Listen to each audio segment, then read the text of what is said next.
우리가 가끔씩 누군가가 재판을 받는 장면을 떠올려 보며 가장 무엇을 생각하냐면 과연 저 사람은 무슨 죄를 지었는가?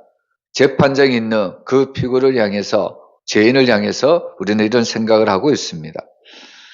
사람이 처벌을 받는 데에는 반드시 이유가 있고 제목이 있습니다. 근데 오늘 우리가 바라보는 이 사건, 바로 예수님의 십자가 사건은 조금 이상합니다. 분명히 재판을 받으셨고 분명히 사형 선고를 받으셨는데 정작 그 제목을 들여다보면 전혀 납득이 되지 않습니다. 먼저 종교 지도자들은 이런 이야기를 합니다. 이 사람은 하나님을 모독했다. 바로 신성모독죄를 씌웁니다. 그리고 또한 반면에 이 로마 권력 앞에서는 전혀 다른 이야기를 합니다. 이 사람은 자기를 왕이라고 한다. 그래서 이번에는 예수님을 반역죄로 씌우고 있습니다. 여러분, 이 말씀을 통해서 이 종교 지도자들은 지금 전혀 모순된 이야기를 하고 있습니다. 쉽게 얘기하면 지금 자기 오른손에는 창이 있습니다. 그런데 이 창은 어떠한 방패도 뚫을 수 있다고 자랑합니다. 근데 왼편에는 또한 자기가 방패를 들고 있습니다. 이번에는 그 방패를 들고 이 방패는 어떤 창도 뚫을 수 없다고 이야기합니다. 즉 자기가 하는 말이 지금 모순된 말을 하고 있다는 겁니다. 앞뒤가 전혀 맞지 않는 말입니다. 근데 어떻게 보면 한 사람이 종교적으로는 신성모독자이고 또 정치적으로는 반역자라고 생각해 보세요. 아마도 이 사람은 그 나라에서 가장 위험한 사람일 겁니다. 그래서 오늘 이 예수님은 바로 이런 신성모독자 또 이런 반역자라는 제목을 세워서 결국에 예수님은 십자가형이라는 가장 잔인한 그런 형벌을 받을 수밖에 없습니다. 그래서 오늘 우리는 말씀을 통해서 두 가지 제목을 이야기하지만 결국에 두 가지 제목이 십자가로 이끈다는 것을 우리에게 보여주고 있습니다. 첫 번째로 오늘 사람들은 예수님을 신성모독죄로 정죄했습니다. 예수님의 십자가 사건은 단순한 정치적인 사건이 아니라 먼저 종교 재판에서 이 예수님을 그 모든 제목을 이야기하고 있습니다. 오늘 대제사장과 공회는 예수님을 붙잡아 신문하죠. 그리고 결정적인 질문을 던집니다. 내가 하나님의 아들인 그리스도냐? 오늘 대제사장과 이 공회는 바로 예수님께 내가 정말 하나님의 아들이냐고 이런 질문을 던지고 있습니다.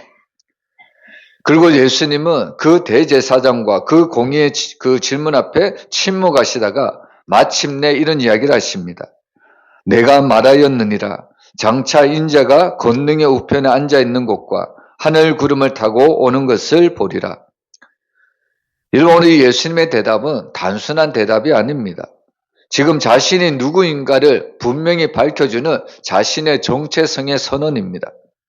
바로 자신은 하나님과 같은 권세를 가지신 분이고 심판주로 다시 오실 분이고 바로 예수님은 자신이 바로 하나님의 아들이신 것을 스스로 드러내신 사건입니다. 근데 오늘 예수님의 대답을 들은 이 대제사장은 자신의 옷을 찢습니다. 그리고 외치죠? 이 예수님의 대답을 들은 대제사장은 신성모독이다. 이렇게 외치고 있는 것을 볼 수가 있습니다. 여러분 결국에 이 대제사장의 이 말 앞에 그들은 더 이상 증인이 필요 없다고 이야기하고 있습니다. 이미 자기 나름대로 결론을 내어버렸습니다. 여러분 사실 오늘 우리는 이 종교 재판 앞에서 중요한 사실을 한 가지 발견할 수밖에 없습니다. 오늘 예수님이 한 모든 말, 예수님이 한 모든 일들은 사실 하나님을 모독한 것이 아니라 예수님을 통해서 하나님을 드러내었다는 것을 우리가 깨달아야 합니다. 근데 놀랍게도 오늘 이 앞에 모인 수많은 사람들은 예수님이 하신 그 모든 계시를 받아들이고 있지 않습니다. 왜 그러냐면 오늘 백성들은 또 종교 지도자들은 바로 자신들이 알고 있는 하나님과 이 예수님이 다르기 때문에 이 예수님의 말을 인정할 수가 없었습니다. 여러분 이 말을 뒤집어 보면 이미 사람들은 종교 지도자들, 백성들은 이미 자기 머릿속에 하나님은 어떤 분이시다. 스스로 하나님의 형상을 스스로 만들고 있었다는 사실입니다. 하나님은 이런 분이어야 되고 하나님은 이런 방식으로 일하셔야 되고 하나님의 이런 모습으로 우리에게 나타나셔야 된다. 스스로 하나님에 대한 형상을 자기 머릿속에 집어넣고 있었다는 말씀입니다. 근데 예수님을 보니까 전혀 자기가 만든 그 하나님의 형상에 예수님이 맞지 않는 겁니다.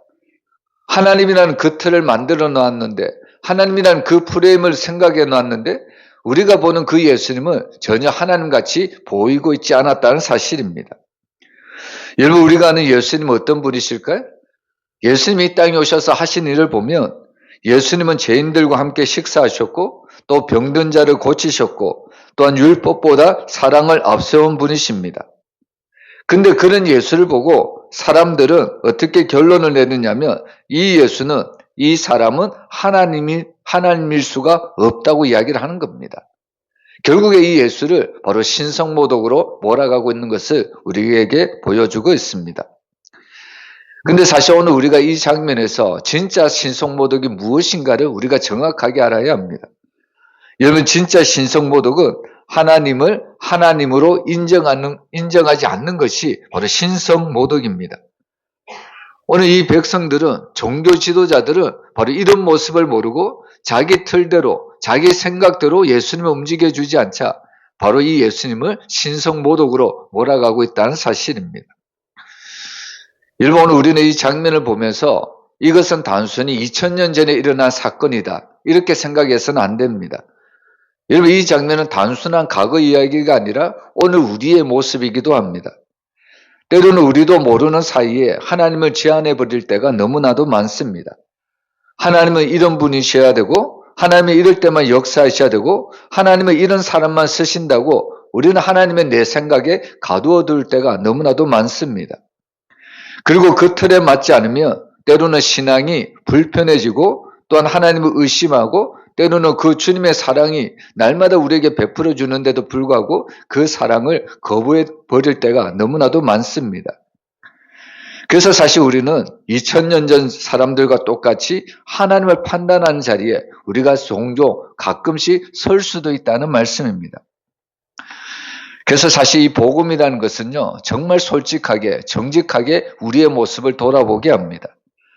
여러분, 사실 우리는 하나님을 판단하는 사람이 아니라 하나님이 우리를 드러내셔야 한다는 것을 우리가 알 수가 있습니다.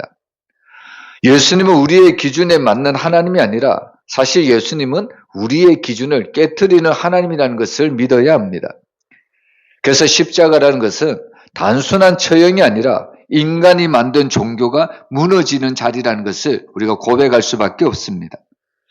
그래서 사실 우리가 십자가 앞에 서면 우리가 만든 하나님이 깨지고요, 우리가 붙잡던 확신이 흔들리고 우리의 의가 무너질 수밖에 없습니다. 이는 바로 그 자리에서 우리는 하나님을 만날 수 있고 참된 예수님이 나의 생명의 구주임을 고백할 수밖에 없습니다. 그래서 오늘 우리는 본문을 통해서 정말 하나님을 모르는 것이 가장 큰 신성모독이다, 여러분 이것을 분명히 아시길 바랍니다. 그리고 두 번째로 오늘 이 종교 지도자들은 바로 예수님을 반역자로 정죄를 하고 있습니다. 오늘 이 예수님의 재판은 바로 종교 지도자의 자리에서 끝나지 않습니다. 이제 예수님은 바로 로마 총독 빌라도 앞에 서게 됩니다. 장면이 완전히 바뀌고 있습니다. 바로 종교의 언어에서 정치의 언어로 바뀌고요, 신학적 논쟁에서 권력의 문제로 바뀌고 있습니다. 여러분, 종교 지도자들, 유대 지도자들은 분명히 알고 있습니다. 무엇을 알 수 있냐면 자신들의 제목으로는 예수님을 죽일 수 없다는 것을 이들은 분명히 알고 있었습니다. 그래서 이들은 바로 처음에는 신성모독이다, 이렇게 예수님을 몰고 갔는데 이제는 그 제목을 바꿉니다.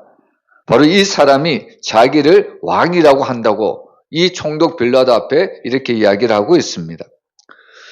여러분, 여기서 왕이라는 말은 단순한 종교적 표현이 아닙니다. 바로 로마 제국에서 왕은 오직 가이사 황제만을 의미하는 단어가 바로 왕이라는 단어입니다. 그래서 곧 이 말은 바로 이 사람은 로마에 반역하는 자입니다. 바로 이 사람이 왕입니다라는 속뜻은 바로 이 사람이 로마에 반역하는 자란 뜻이라는 겁니다. 결국에 예수님은 바로 정치범 반역자로, 결국에 이 당시에 반역자는 바로 죽임을 당할 수밖에 없었고 로마는 반역자에게 가장 잔인한 형벌, 바로 십자가를 내릴 수밖에 없었습니다. 근데 사실 오늘 우리는 이 유대 종교 지도자들의 고백 속에서 어떤 면에서 보면 가장 충격적인 장면을 우리가 바라보아야 합니다. 여러분, 유대 지도자들이 뭐라고 이야기할까요? 가이사 외에는 우리에게 왕이 없나이다. 여러분, 이 고백이 사실 신앙인들에게는 너무나도 큰 충격적인 질문으로 다가와야 합니다. 여러분, 이 말이 얼마나 무서운 말인지 우리가 깨달아야 합니다. 이것은 단순한 정치적인 충성의 말이 아닙니다. 여러분, 유대 지도자들이 하는 이 말 속에는 바로 신앙의 포기 선언이라는 것을 우리가 알 수가 있습니다.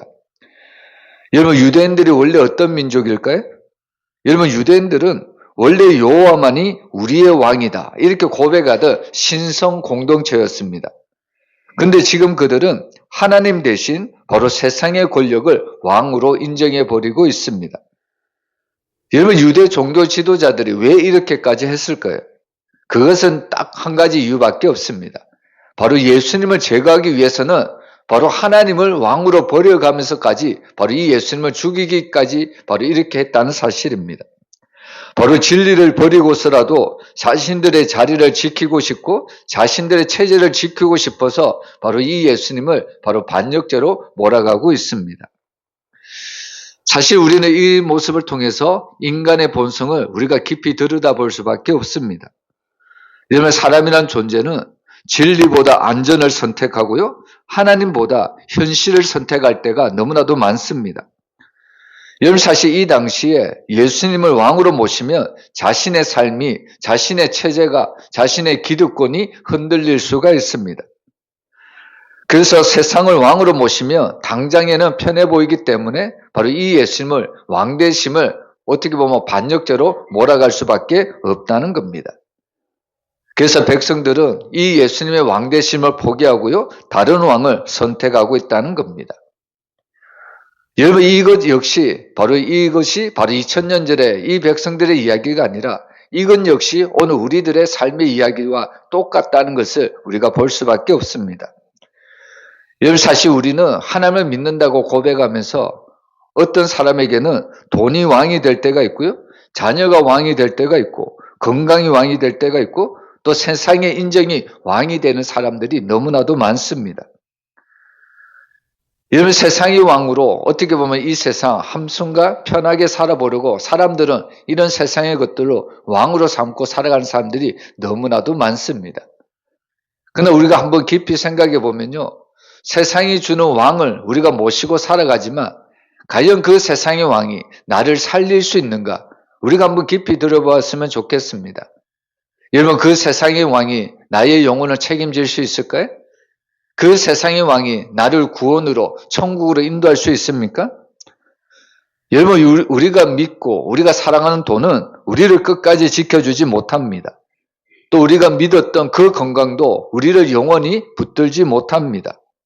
여러분, 결국에 세상의 권력이라는 것은 우리가 계시록 말씀을 통해서도 보았지만 세상의 바벨론은 결국에 다 한순간에 무너질 수밖에 없다는 것을 우리에게 분명하게 보여주고 있습니다. 그럼에도 불구하고 오늘 이 백성들은 바로 잠시 의지할 수 있는 것을 붙잡고 반대로 영원한 왕이신 예수님을 뒤로 밀려내고 있다는 사실입니다. 그래서 사실 십자가라는 것은 단순한 처형의 도구가 아니라 누가 진짜 왕인가를 드러내는 자리가 바로 십자가의 자리입니다. 그런데 참 안타깝게도 오늘 이 백성들은 그럼에도 불구하고 가이사를 선택하고 바로 이 예수님을 십자가에 내버렸다는 사실입니다. 여러분, 오늘 우리는 이 말씀을 통해서 때로는 신앙이, 때로는 말씀이 우리를 불편하게 할 수도 있습니다. 그러나 오히려 그 불편함이 우리를 진리 가운데 이끄시고요, 그 불편함이 오히려 우리를 영원한 삶으로, 영원한 생명으로 인도하는 유일한 길임을 믿었으면 좋겠습니다. 여러분, 이 시간 오직 예수만이 나의 진짜 왕이 되기를 주의 이름으로 축원합니다.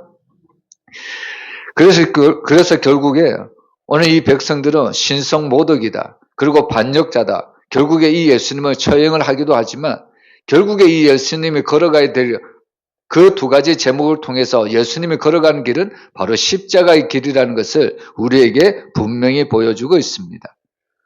여러분, 예수님이 십자가의 길을 걸어가신 것은 딱 결론적으로 보면 결국에 다른 이유가 아닙니다. 결국에 우리의 죄 때문에 예수님의 십자가의 길을 걸어가셨다는 것을 우리가 분명히 알아야 합니다. 여러분 앞에서 우리가 보았지만 백성들은 종교적으로는 신성모독으로 몰아갔고요. 정치적으로는 바로 예수님을 반역죄로 몰아갔습니다. 백성들이 이렇게 예수님을 판단했고 결국에 그 결과 십자가형이 내려졌습니다. 근데 사실 오늘 우리는 이 질문 앞에, 이런 중요한 사건 앞에 귀한 질문을 한 가지 던져야 합니다. 여러분 정말 예수님이 죄인이셨는가? 십자가를 지신 그 예수님을 보고 우리는 정말 예수님에 대해서 다시 한번 생각해 보아야 합니다. 정말 예수님이 그 십자가를 지신 만큼 신성모독자인가? 아니면 반역자인가? 그만큼 예수님은 죄인이셨는가? 정말 우리는 이 십자가 앞에 서 있는 예수님께 이런 질문을 던져봐야 된다는 겁니다. 근데 성경은 분명히 이야기하죠. 비록 예수님이 십자가를 지시기는 하셨지만 여러분 예수님은 죄가 없으신 분이십니다. 예수님은 거짓이 없으셨고 불의가 없으셨고 바로 흠도 없었다는 사실입니다. 그럼에도 불구하고 오늘 예수님은 그 십자가에 달리셨습니다. 그렇다면 오늘 예수님이 십자가에 달리신 이유는 딱 하나밖에 없습니다. 바로 그분의 죄 때문이 아니라 우리의 죄 때문에 예수님이 십자가에 달리셨다는 겁니다. 여러분 앞에 현수막에도 나와 있듯이 이사야서 53장 5절에 보면요. 그가 찔림은 우리의 허물 때문이요. 그가 상함은 우리의 죄악 때문이라. 그가 징계를 받음으로 우리는 평화를 누리고 그가 채찍에 맞음으로 우리는 나음을 받았도다. 오늘 이사야는 오래전에 우리에게 오신 그 예수님, 그 고난의 메시아를 이렇게 설명하고 있습니다. 그래서 예수님이 지신 십자가는 단순히 억울하게 죽은 한 의인의 이야기가 아닙니다. 여러분 이 십자가는 우리 대신 죽으신 사건임을 믿으시길 바랍니다. 그래서 예수님은 우리가 받아야 될 심판을 대신 받으시고요. 우리가 져야 될 죄의 값을 대신 치르신 자리가 바로 십자가의 자리였습니다. 사람들은 예수님께 향해서 신성모독자다, 반역자다 그렇게 외쳤지만 하나님은 분명히 말씀하시죠. 그는 죄인이 아니라 우리 죄를 대신 짊어진 하나님의 어린 양이다. 하나님은 분명히 예수님에 대해서 이렇게 선언하셨습니다. 그래서 사실 이 십자가의 자리는 누가 옳고 누가 그른지를 따지는 자리가 아닙니다. 여러분 십자가는 바로 누가 대신 죽었는지를 보여주는 자리가 십자가의 자리입니다. 그래서 결국에 이 십자가는요. 우리가 받아야 될 그 형벌을 예수님이 대신 받으신 자리임을 믿으시길 바랍니다. 그래서 오늘 말씀의 결론을 내어보면요. 예수님은 신성모독자도 아니시고 반역자도 아니셨습니다. 그럼에도 십자가에 달리신 이유가 있다면 딱 하나입니다. 바로 우리 때문이라는 사실입니다. 그래서 예수님의 십자가는 나의 죄를 위한 하나님의 사랑입니다. 여러분 복음 그 성가 찬양의 가사에 보면요. 이런 가사가 나옵니다. 인간을 지은 하나님이 인간 손에 죽으셨네. 어떻게 보면 이것도 참 모순이죠. 하나님이 인간을 지으셨는데 오히려 그 인간이 하나님을 죽여버렸다는 사실입니다. 근데 때로는 또한 이런 찬양 가사가 있습니다. 예수님은 우리 때문에 생명 주셨고 우리 때문에 고통당하셨네. 우리 때문에 죽임당하셨고 우리 때문에 다시 사셨네. 이런 가사도 있습니다. 비록 겉으로 보면 하나님께서 인간을 만드시고 그 인간이 오히려 하나님의 아들을 죽여버렸지만 그러나 그것이 어떻게 보면 실패였고 어떻게 보면 그 사실이 완전한 포기같이 보여도 결국에 예수님께서 우리에게 내어주신 그 사건을 통해서 하나님의 영원한 생명을 우리에게 가져다 준 사건이라는 것을 우리에게 분명히 보여주고 있습니다. 여러분 결국 예수님이 지신 십자가는요. 바로 하나님께서 의도한 사건이라는 것을 우리가 깨달아야 합니다. 하나님이 어쩔 수 없어서 우리를 구원하기 위해서 예수님의 십자가에 매달린 것이 아니라 하나님은 처음부터 인간의 모든 죄를 위해서 독생자를 보내주실 것을 계획하셨고 결국에 그 계획대로 하나님의 아들 예수님이 십자가에 순종하셨고 그 순종을 통해서 우리의 모든 죄가 용서받고 구원을 받았다는 사실입니다. 여러분 결국은 우리는 이 말씀 앞에 십자가 지신 예수님 앞에 우리는 하나님의 사랑을 볼 수밖에 없습니다. 우리는 하나님의 사랑 때문에 지금 이 자리에 있고요. 하나님의 사랑 때문에 우리가 구원을 받고 우리가 주님의 자녀가 되을 수 있었음을 우리가 믿을 수가 있습니다. 여러분, 이번 고난주간 예수님이 왜 십자가에 달리셨는가? 그분이 죄가 있어서 십자가에 달리신 것이 아니라 오직 우리 대신 주님께서 우리의 죄를 담당하시려고 십자가를 지셨다는 그 사실을 기억하고 날마다 그 십자가를 이제는 내가 지고 날마다 주님 앞에 이 믿음의 사명을 온전히 감당하며 살아가는 저와 여러분이 되시기를 주의 이름으로 축원합니다.